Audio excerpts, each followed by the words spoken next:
If you have ever been asked to do a home visit for your classroom, for your school, or for your students, and you are not sure where to start, this video is for you. Hello, welcome back to my channel. If you have not caught one of my videos before, my name is Kavalyn Day, and I am a school counselor by trade who currently runs a very large, robust community of school counselors, social workers, and mental health providers from all around the world on Facebook. And if you haven't joined, I'm going to make sure the link to that is below this video.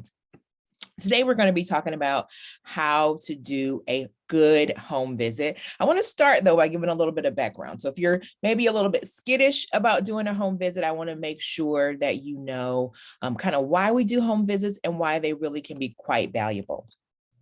So for those of you who don't know, a home visit is when a school professional, either a teacher, a counselor, or a social worker, goes to the school, from the school to the family's home. Typically, these are, well, in best case scenario, these would be conducted in a scheduled fashion where you would make an appointment time to come out and meet with the family, and you would go out and kind of get to know the family a little bit more. Occasionally, these are conducted because there's some type of a problem or something going on. Maybe there's an attendance issue and you're trying to get some background information. But either way, home visits can be an amazing, amazing resource for a couple different reasons. So first and foremost, it allows us to put our kind of boots on the ground. So we show up in the community where the families are. Sometimes, a lot of times, if you have a community school, you come to one house and the kids will run out from the neighborhood and just kind of say hi to you. It shows that you are invested in the community. It can also give you a little bit of a glimpse into some of the backstory that we're not generally privy to within the school setting. So, for example, you might see pictures of people on the wall that you've never seen before, and you get to get kind of a little bit of background with, you know, the family dynamics. Who's that matriarch, that patriarch? You know, have they always lived here? Have, you know, were their favorite vacations? Those kind of things. But then the third thing that I think is so important is that very often when you are doing a home visit, especially with younger kids, they are just so proud to show you what they have, to show you their room, to get to know you, to have you see their favorite things. And once you get back to the building, kids will be like, "Oh, I remember when you came to my house," because they're really, really proud to have been able to share those things with you. So all of those are really great reasons why you might want to do a home visit. Some of the benefits or perks of coming to a home visit. But I know sometimes it's not something that you've been trained on. And so there can be some apprehension about what you want to, you know, about doing a home visit. So today we're going to talk about just a few of the tips that I like to pass along to newbies and fresh counselors and social workers, so that you can get a little bit of a, you know, crash course. Now, I have done home visits both as a social worker when I worked directly in a school-based setting, but also as a home-based therapist when I worked with the Department of Child and Family Services. So I've done those home visits that were scheduled, and I've done those home visits that maybe were, you know, there was a little bit more apprehension about those as well. So first thing I want to tell you is you want to prepare to go to your session. So if you're going to, if you have any ability to kind of schedule this or time it at a time that works for the families, that's a really good thing to try and do. Schedule the session so that it could be at a time that works for them. And you want to be prepared for your session. Now, I think that being prepared means you're bringing some resources. So if you're going to be talking about attendance or why they're not showing up to school, come prepared with the things that your school might be able to offer them, whether that be transportation or you know, maybe a list of other families who are willing to do carpool, whatever that may be. Bring that information with you. If there's been some health challenges and you have access to information about like maybe medical care or helping them to complete the paperwork for Medicaid or something like that, bring that information with you so that you're not coming empty-handed, right? So that you're coming with a solution. So you're coming into their own home, not to bring them more problems, but to bring them a solution. So always kind of be prepared. Now I used to keep kind of Rolodex of things that I could, like readily give out. So like I might have the local food pantries and things like that. So it's kind of looked like, hey, this is just a packet of information I give to all the families when I come. So it would give people the ability to not feel kind of ashamed if I noticed it didn't look like there was a ton of food out. I could say, hey, I forgot to give you this. I'd like to give this to all the families, and it might be a list of the local food pantries.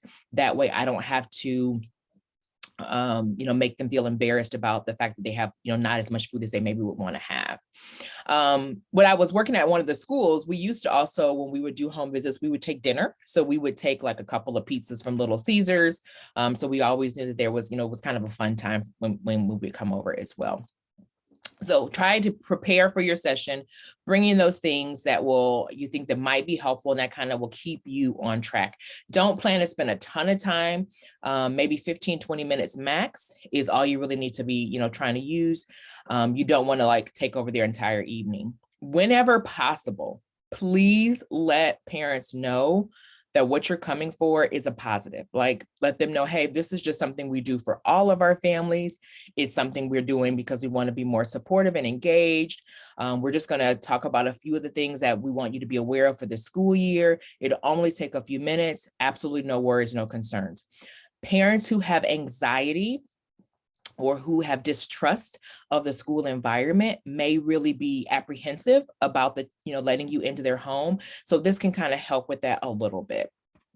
Next thing I want you to do is make sure that you have prepared yourself. Okay, so I'm going to tell you what I would take when I would do a session of therapy at a home, or if I was going to do a home visit. So things that I would keep in my car. Number one, I would always keep a chair in my car. I know that sounds a little crazy, but I've been to homes where there wasn't an extra chair. I know for many of us who are middle class or above, the idea that there's not enough chairs in the house for a guest might feel crazy, but I've been in homes where there was no chairs. So I take like a soccer chair, like a camp chair or a folding chair. That is really, really helpful. And that allows you to, bring that with you. If if they don't happen to have an extra chair, you're already ready and you don't have to make anybody stand up or sit on the floor, which can already make you feel kind of uncomfortable. The other thing, just to be completely, honest about this, there may be issues with, if you have any concerns about bed bugs or roaches or any types of pests at all, taking your own chair will allow you to know that you're sitting on something that's not going to let you take home a visitor that you don't want to have in your home. So if you just get into the habit of routinely taking that with you, then no one has to feel uncomfortable if you're going into that home where you think like, I really do think there is an issue here. This way you can just kind of, this is your routine. I generally don't take a purse or a bag. I try and take a binder, maybe a clipboard, maybe a little baggie of something that I'm going to leave there. Again, I don't want to take anything home with me. I also don't want to be worried about somebody reaching in my bag or anything being left behind. So I will always take kind of my cell phone, which I have in my pocket, my keys, which I'll have in my other pocket, and then just a little bit of, like a notebook or a clipboard or a binder of some sort that I can take with me, the things that I need to share. But in general, you want to try and leave as many of your personal items out of the home as you possibly can. And then the best tip that I can give you is really follow the family's lead. Follow the family's lead as much as you can. Once you told them about why you're there, there might be some, they might be a little bit unsettled or unsure, but follow their lead. If they invite you to have a drink or they invite you to have some, something eating, you feel comfortable to do so, do that. If they, if they're in the middle of dinner or the kids were hungry, hey, you guys go ahead and do what you're going to do. Let the family kind of lead so that it doesn't feel like you're invading their space, and you can just kind of flow along with them.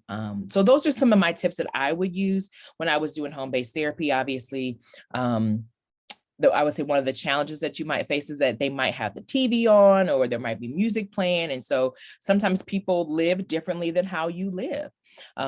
Don't make them feel like they have to put on a show for you or that they have to change the way that they function for you.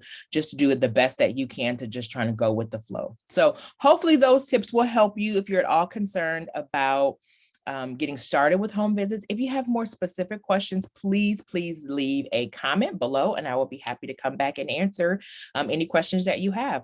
But have an amazing rest of your day and keep doing what you do because it matters.